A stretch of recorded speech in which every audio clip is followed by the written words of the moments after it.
ऐसा लगा अंत में बताइएगा जरूर। अरे बहू, चाय ले ले, उठ जा बेटा। अरे मम्मी रहने देती ना, मैं उठ तो रही थी। अरे कोई बात नहीं, खाने में क्या बनाना है वो बता दे।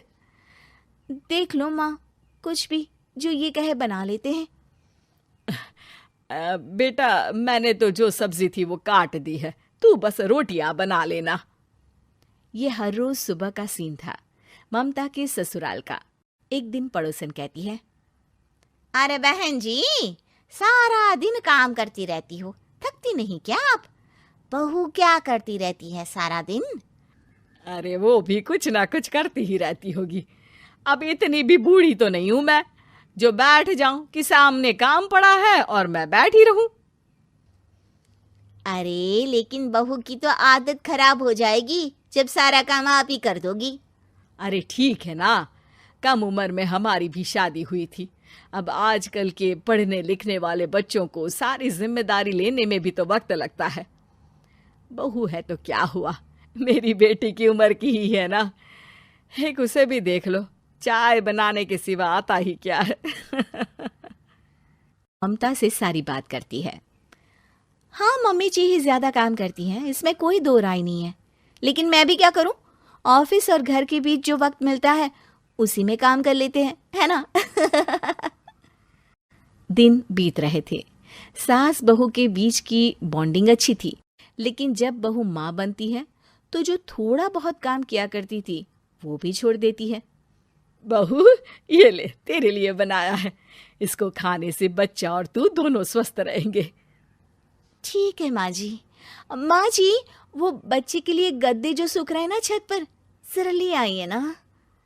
तभी वहां पति आ जाता है।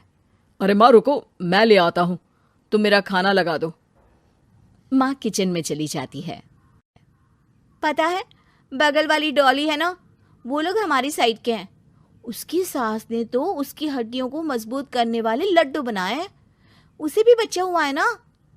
पता नहीं मम्मी जी क्या पानी सा उबाल कर दे देती है, मैं तो बस वही खा लेती हूँ। अरे तो तुम्हारे साइड बनता है तो तुम अपनी माँ से बोल दो, वो बना देंगी। आहा, माँ की तबीयत ठीक नहीं रहती, तुम जानती हो ना, कैसे बनाएंगी वो। अरे क्या हो गया सासू माँ को? कल तक तो फेसबुक में किटी की फोटो डाल रही थी। अच्छा अच्छा, चुप रहिए। डॉली की सास ने मनाया है, तुम लोगों का भी तो फर्ज बनता है। तभी वहां सास आ जाती है। ये ले बहू, गर्म पानी की बोतल, गर्म पानी पीने से पेट अंदर हो जाएगा। नहीं नहीं माँ जी, गर्म पानी पीने से प्यास नहीं बुझती। अरे पी लेना बेटा। वो बगल वाली डॉली को तो जानती है ना, जो तुम लोगों के साइड की है। तेरे साथ ही उसका भी बच्चा हुआ था। बेचारे का कोई ख्याल रखने वाला नहीं, सारा काम करती है और रात में बस एक लड्डू खाकर सो जाती है। पेट तो लटक ही गया है और बच्चा तो कितना कमजोर सा है उसका। अच्छा माँ, क्या बात है, डॉली की ये हाल है? क्यों मैडम, क्या कहना है आपका? अब पता है मुझे, किसी के पास मेरी सास की तरह सास थोड़ी ना है। नहीं नहीं बेटा, ऐसा नहीं है। मेरे लिए तो तुम सभी मेरे बच्चे जैसे ही हो। ममता को समझ में नहीं आता कि वो सास में कैसे कोई बुराई निकाले, क्योंकि हर कोई उससे उसकी सास की तारीफ ही किया करता था। एक रोज ममता के घर उसकी ननद आती है। अरे भाभी, मुन्नी को तो 6 महीने हो गए, आप अभी भी बेड पर हो। आ गई है आप। कैसी हैं बुआ? बच्चा होने के 6 महीने बाद आई हैं आप। भाभी, अमेरिका दूर है ना, तो वक्त लग जाता है। अब इनकी छुट्टी अभी थी तो सभी आ गए। वैसे माँ कहाँ है? थकी हारी सास बेटी को देखकर खुश हो जाती है।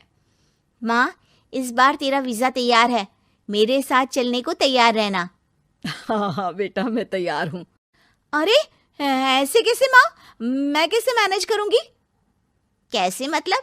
जैसे मैंने किया अमेरिका में, आप इंडिया में कर लेना। वैसे आपका तो मायका भी पास ही में है ना। हाँ वो तो है, लेकिन वहाँ माँ के पास वक्त नहीं होता। ईश्वर भक्ति में उनका सारा समय चला जाता है। भाभी, बेटी परेशान हो तो माँ का ध्यान आरती में कैसे लग सकता है? समझ में ही नहीं आता। वैसे भी अब माँ को मैं अपने साथ ले जा रही हूँ। माँ को विदेश घूमने का शौक है ना। ममता मन मारकर चुप हो जाती है, लेकिन मन ही मन सोचती है कि वो कैसे सारा काम मैनेज करेगी। पति का खाना, नाश्ता, मुन्ने को नहलाना, धुलाना, फिर रात भर इसके लिए दूध तैयार करना। माँ तो सारा काम करती थी। हे भगवान, ना भाई ना। क्या हुआ भाभी? क्या सोचकर ना भी ना कर रही हो? अरे कुछ नहीं, बस बच्चे के बाद से ही कमजोरी ज्यादा हो गई है ना, तो अचानक से बड़बड़ाने लगती हूँ मैं। अगले दिन ममता अपनी माँ को फोन करती है। राधे राधे। माँ मैं क्या करूं, मेरी सास तो अमेरिका जा रही है बेटी के पास। अब घर का सारा काम, बच्चा, सब कैसे मैनेज करूंगी। तू आ जाना माँ कुछ महीनों के लिए मेरे पास। अरे ना ना ममता, मेरे बस की बात नहीं है काम धाम। अरे तू तो जानती है ना, मैंने तो तेरे भाई की शादी भी गरीब गांव की लड़की से इसीलिए ही की थी कि वो चुपचाप घर का सारा काम करे। वैसे भी अब तो आदत भी नहीं रही मेरी काम करने की। ममता को माँ पर बहुत गुस्सा आता है। ठीक है माँ, देख लूंगी मैं, लेकिन मेरी मुसीबत के वक्त आप मेरा साथ नहीं दे रही है, अब भूल जाना मुझे। ममता गुस्से में आकर फोन रख देती है और रोने लगती है, लेकिन बेचारी करे भी तो क्या। अब सास और ननद दोनों घर का काम करते, नेहा आराम करती, लेकिन अब आराम में भी उसे चिंता रहती। और फिर वो दिन भी आ जाता है जब ननद का जाने का वक्त आ जाता है। भाभी मैं जा रही हूँ, अपना और मुन्ने का ख्याल रखना। ममता सास को देखती है और गले लगकर रोने लगती है। माँ जल्दी आ जाना। सास मुस्कुराकर कहती है, कहाँ से ममता, मैं कहीं नहीं जा रही। मैंने देखा कि मेरे जाने की बात से ही तू परेशान हो गई थी, इसीलिए मैंने अपना जाना कैंसिल कर दिया है। तू चिंता ना कर, मैं तेरे साथ ही रहूंगी। ममता को अपनी माँ की बात याद आती है कि कैसे उसके कहने पर भी ममता की परेशानी को समझने की बजाय उसने मना कर दिया, जबकि सास ने बिना कुछ कहे बहू की समस्या पढ़ ली। हाँ माँ, हम सब साथ चलेंगे बाद में दीदी के घर अमेरिका। आज से आप रानी बनकर रहना और मुन्ने को देखना। मैं समझ चुकी हूँ कि मेरा फर्ज क्या है।